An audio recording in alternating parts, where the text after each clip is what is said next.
What a day it was. June 1st, 2026 is a historic day across the NFL because not only did one of the greatest players to ever touch foot on a football field, arguable top 5 defensive player in the history of the sport, broke the record for sacks last year, get traded to a team that was one game away from the Super Bowl. But we also had two of the most annoying fan bases engage in what would be a really, really big trade if Myles Garrett didn't get traded already. Not to mention Odell Beckham Jr. and Juju Smith-Schuster are back on the New York Giants. We're going to unpack it all. We're going to talk about what is good or bad about the Myles Garrett trade for both sides, what is good about the A.J. Brown trade for both sides. And let's just start from the top with Myles Garrett. Myles Garrett for Jared Verse, a first in 2027, a second in 2028,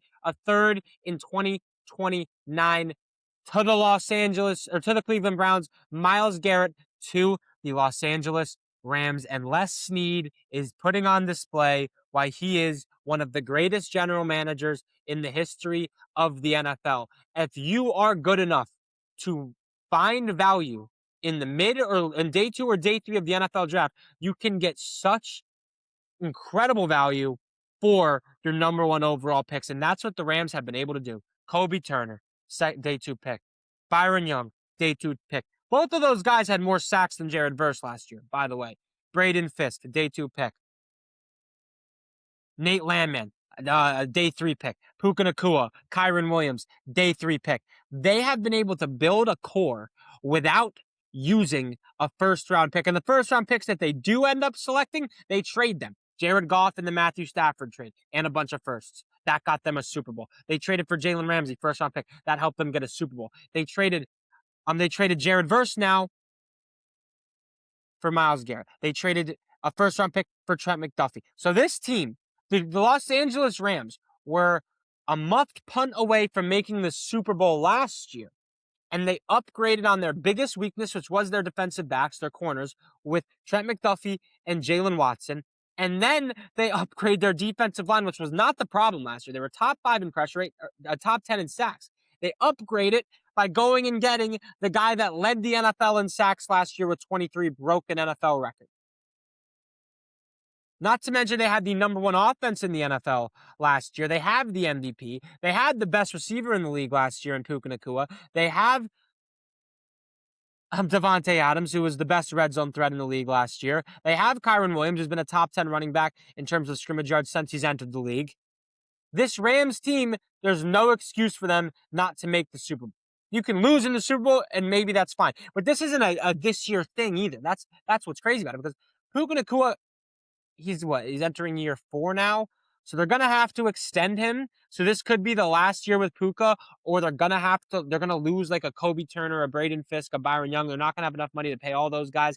Kyron Williams also, I think he's entering year 4. I don't know if he signed a contract or not, but they still have Blake Corum. So they don't even need to extend Kyron Williams. That's what I would do if I were there. I'd let Kyron walk, work out a deal with Puka, try to keep one of, if not both of, or 2 out of the 3 of Fisk, Turner, and Young. One of them might already be on a contract. I probably should have looked that up before I hit record. But either way, the Rams are without a doubt win now. As far as the Cleveland Browns are concerned, I think they could have got more. Jared Verse is a good player. I think of it like Jared Verse is a first-round pick. They got a first-round pick in 27, second-round pick in 28, third-round pick. I think they could have got 2 first-round picks and Jared Verse with additional mid-round compensation. That's what I would have done for Myles Garrett. I'm talking 2 firsts, Jared Verse, and like a third, a fourth, a fifth. I feel like that. If you're the Rams, if you're the Browns, you have all the leverage because you have the defensive player of the year, and the Rams are looking to fuck them picks, right? Well, let's fuck them picks up then, LA.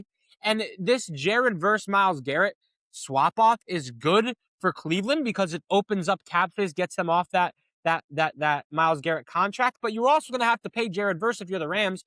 In a sense, you kind of paid him, but you paid Myles Garrett instead. Way more money, obviously, but he's way better than Jared Verse. And Jared Verse is a terrific player. This is no disrespect to him. One of the best bull rushers in the NFL. But you'd rather have Myles Garrett. Now you have him under contract. You'd rather have Myles Garrett under contract. Like, he's probably the most valuable one of defensive players in the NFL to have under contract. Like, he's a guy you want on that monster deal, right? So really great great move for the Rams. And the Browns now, they had a terrific draft last year. Harold Fannin, Carson Schwarzenegger, Defensive Player of the Year, Mason Graham, Quinshawn Judkins. Now they get more draft capital, and they've proven in their first draft, this new regime, that they can find good players in the mid to late rounds. They have more draft capital. They have 2 first-round picks in 2027, a year where it's going to be QB loaded, where they can potentially use one of those first-round picks as additional compensation to move around in the first round, which is awesome. Plus, they have a second pick in 28 they could use to move around in that draft as well. So they have way more options to do. And their defense, I think, is still going to be pretty good. Like, I don't think it's going to fall off a cliff. Malik Thomas, Malik? The other defensive tackle is good with Mason Graham. Carson Schwarzenegger is a top 10 linebacker in my eyes already. Denzel Ward's a top 10 corner. Their secondary could use a little bit of help, like Grant Delpit, Tyson Campbell, not exactly elite, but their defense should still be relatively solid. And then offensively, I love the KC Concepcion pick. They shored up that offensive line with Spencer Fano. I think they'll be fine. They just need a quarterback. Whether it's Deshaun Watson, Shedeur Sanders, Dylan Gabriel, probably none of the three. I think the Browns are in a terrific spot moving forward. They're building a really solid roster there, and I'd argue they're a QB and maybe a corner, and one of these receivers taking a step, whether it's Boston or Concepcion, probably Concepcion. He's one of my favorite players to come out of this draft. I think the Cleveland Browns are without a doubt headed in the right direction. What a move for the Browns. What a move for the Rams. This is going to be fun. I don't think there's ever been a team that I felt could genuinely go undefeated before the season started. I genuinely think the Rams could go undefeated this year in the entire NFL. Now, it does suck that they play in the best conference or the best division of the sport. Like, I genuinely think in the NFC, the Rams, the Seahawks, and the 49ers are the top 3 teams in that conference with the Eagles right behind them. I'm not overlooking the Cowboys this year. They're a team I could potentially become really bullish on. Like, the more I look at their roster, they have guys that I like in the draft. And if you have guys that I liked in the draft process and they're on your team, then yeah, I'm going to be a little bit bullish on you. Like Savon Ravel last year, who was banged up, didn't play a whole lot. When he did, he was inconsistent, but I still believe in him. The corner from ECU they took last year, Malachi Lawrence dog, Caleb Downs dog. I do like the Cowboys defense, and they had one of the best offenses in the NFL last year. So they could be in that mix of like top teams in the NFC as well, with like the Bears, Packers, Lions. Like, it's a really good conference. I think top 3 teams though. Definitely top 2, Rams, Seahawks, right? Defending Super Bowl champs, the team that lost to them, but then added an all-pro, 2 all-pros, one of them being the Defensive Player of the Year. So the Rams are really good. They could go undefeated. If I could bet on it, I think I can bet on it. I probably will. Now we have the Eagles and the Patriots. We knew this was going to happen. We weren't quite sure of what the compensation was. Let's take a look, though. Just to put things into perspective, the Jets got 2 first-round picks in Adonai Mitchell. The Browns got Jared Verse, a first-round pick, a second, and a third. So, like, that just shows you how the Jets fleeced the fuck out of the Colts. Like, it's definitely a bigger package for Myles Garrett, but it's still definitely it's close. It's a little close. Like, there's a noticeable gap, but it's not as big as the gap between Myles Garrett and Sauce Gardner as players. Let's look at this. The Eagles are trading star wide receiver A.J. Brown to the Patriots for a 2028 first and 5th round pick. Overpay. No, I'm just kidding. Listen, I think the Patriots are having a terrific offseason. They upgraded their weapons, they upgraded their offensive line, and they upgraded their defense. I love the Gabe Akis pick to replace Kalavion Chason. He had a couple of really productive years at Illinois. I love the Kevin Byard addition to pair up with Craig Woodson in the secondary with Christian Gonzalez there as well. I think that's one of the best secondaries in the NFL. I love the Romeo Dobbs signing. I love trading for A.J. Brown. They complement each other so well. You still have Kyle Williams and Booty as well. So I think the Patriots are going to be terrific next season, unfortunately.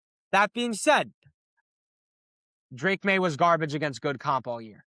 So if Drake Maye is going to suck against good competition, struggle to get A.J. Brown the ball, A.J. Brown's going to start bitching and moaning, and Mike Vrabel's not going to care. He's going to be linking up with Diana Rossini and asking her, hey, man, these guys are really pissing me off.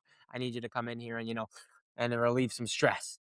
That's the state of the New England Patriots. But you can't dispute what the Patriots did this offseason. They got better. Their schedule is way tougher, but they got way better. Do I think they can make it out of the AFC? Fuck no, absolutely not. Are you crazy? They might even be the top 5 team in the conference next year, but they got better. And if you think the Patriots are the best team in the AFC last year, you weren't paying attention, right? You were not paying attention. The Jags are better. The Bills are better. The Broncos were better. and the Patriots just got to play the Broncos without Bo Nix, and they didn't have to play the Jags or the Bills. So that's the reality of the situation. I think the Patriots are going to be good. I don't think they're going to. They could win the division again. I don't think they're going to make real noise in the playoffs. I'd be shocked if they make it back to the Super Bowl, especially with the additions the Bengals made on their defensive side of the ball. The Bengals are above 500 over the last 2 seasons in games when Joe Burrow has played. They have the 32nd ranked defense. The 32nd ranked defense in 2024, 32nd ranked defense in 2025. They are still above 500 in games that Joe Burrow has played. Give Joe Burrow a top 25 defense. The Bengals are the best team in the AFC. That's really it's insane how they've let down a prolific passing offense as bad as they have. So it's unbelievable. Not done with the Ravens and Lamar Jackson with Matabike coming back. Their edge rushers are still up in the air, but Roquan, Kyle Hamilton, that's a really good core up the middle of that defense. We're not writing off Patrick Mahomes, are we? We're definitely not writing off the Broncos, are we? Absolutely not. The Chargers got a little bit better this offseason as well. The Texans got an offensive line for CJ Stroud. The Jags aren't going anywhere. Hell, the Titans are a sneaky team. And listen, the Titans defense might be good next year. Cam Ward has weapons now. Offensive line shambolic, so we won't talk about the Titans really. And I think this is the best Steelers roster they've had in a long time. There's a lot of good teams in the AFC now. A lot of them. And if they're fully healthy, Josh Allen, the four best quarterbacks in the league are in the AFC. Josh, Joe, Lamar, and Pat. So, no, I don't think the Patriots are going to be a real contender in the AFC, but they did get better this offseason. Two things can be true at once. And now, as far as the Philadelphia Eagles are concerned, they got worse. They got worse. The Eagles got worse offensively. No AJ Brown, that makes them worse. But they could have got better because they don't have Kevin Tulo anymore. The offensive line is concerning in Philly. Nobody's talking about it. Landon Dickerson can't stay healthy. Cam Jurgens is a bum. Lane Johnson is aging. Smitty, Mekhi Lemon, nasty. You'd rather have Smitty and AJ Brown, right? I love the Eli Stowers pick too. I do love Mekhi Lemon and Eli Stowers. I think they knocked those two picks out of the park. Defensively, though, Tariq Woolen as your CB2, that's sketchy. That's sketchy. People see Tariq Woolen jumps high, runs fast, had a good rookie year. He has not been the same player in coverage, liability in coverage. He's gotten benched multiple times after his rookie season in Seattle. So that's not a layup either for the Eagles CB2, which was a real problem for them last year until they acquired Jalen Phillips because he got more pressure on the quarterback, which makes the DB's job easier. The interior of their defense is still solid, right? Obviously, Jalen Carter, Jordan Davis. That's not going anywhere. Jonathan Grenard's a good edge defender as well, but then there's no depth at edge. Nolan Smith, mid. Jalix Hunt, mid. Zach Bond, top 5 linebacker in the sport. Jahad Campbell can be a top 10 linebacker in the sport. So they're going to be fine there. It's just the depth on the defensive line, the depth in the secondary. No more Reed Blankenship. Quinyon Coop, good. What are we doing elsewhere? I don't know if this Eagles defense is going to be as good as it was last year. I know the offense should be better because no Kevin Patullo, but now skillfully they got worse. So, and they're in a division where every single team got better. Every single team got better in the NFC this offseason. The Giants bring in a good coach in Harbaugh.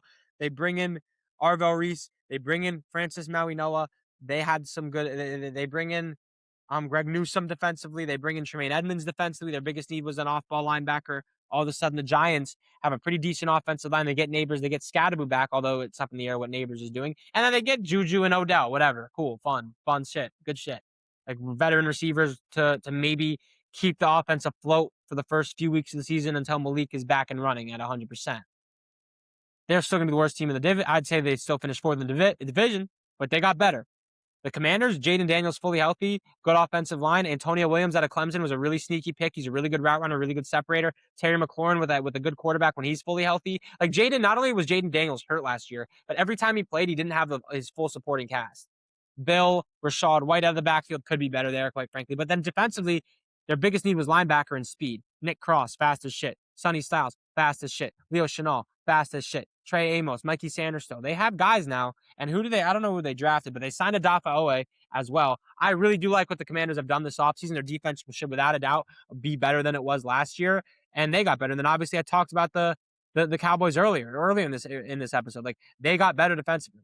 They got better at safety with the two, Jordan and Jalen. They got better at corner with Savon Ravel, and Caleb Downs will help out that defense, that defense as well. And I forget the other corner they signed to. I'm forgetting. But either way, and then defensively, they didn't have any pressure off the edge. Now they have Donovan Izaraku. They have Malachi Lawrence. They have Rashad Gary. They have Kenny Clark and Quinton Williams on the interior of that defensive line. Zamarian Overshone's one of the a pretty solid off ball linebacker as well. So the Cowboys got every team in the NFC East got better. The Eagles got a little bit worse marginally, and other teams across the NFC got better as well. So I think the Eagles, good move for them. I'm curious to see what Howie does now. I would say like season outlook, whatever. You want AJ Brown on your team, obviously, but what does it say about Jalen Hurts, low key, though, too? Because they just won a Super Bowl and they fell out this fast. Do guys like Jalen Hurts on that team, or was it just AJ Brown's a lunatic? I don't know. There's something going on in Philly, and I don't think it's necessarily as pretty and as kumbaya as everybody thinks it is. Sirianni also, there's some sus shit there.